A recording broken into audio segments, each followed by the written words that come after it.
All right, I have another substitution example for you guys. My students are getting into systems right now, and they tend to struggle with these problems. So they're all about substitution when you have a slope-intercept form of an equation going into, say, a standard form.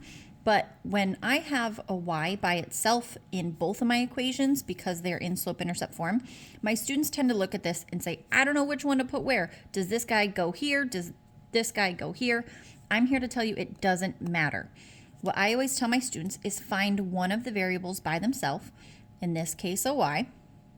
You could do either one.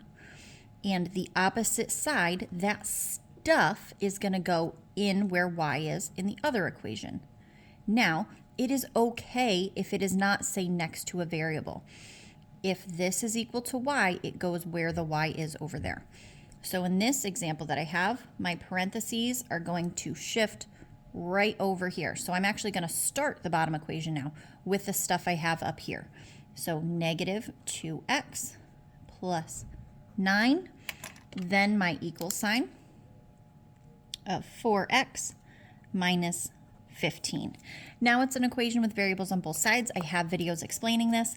I like to get rid of the smaller x to keep my numbers positive. So I'm going to add 2x on both sides. I get 9 equals 6x minus 15. Now I add 15 to both sides, plus 15 over here. I get 24 equals 6x, divide by 6. I'm not color coding this. I know I normally do, but I want this to be a quick example for you guys. If you weren't sure how this went, watch my other video on solving an equation with variables on both sides. At this point, we have our x. X is equal to 4. We are not done solving a system until we know x and y. So I'm going to take my x value and I'm going to put it, you can do either one of the original equations. I don't care which one. I'm going to do the top one just because it's convenient. Really doesn't matter which one. So if y equals negative 2x plus 9, and I'm saying x is equal to 4, I can say y equals negative 2 times 4 plus 9. That is negative 8 plus 9, which is positive 1. So that y equals 1.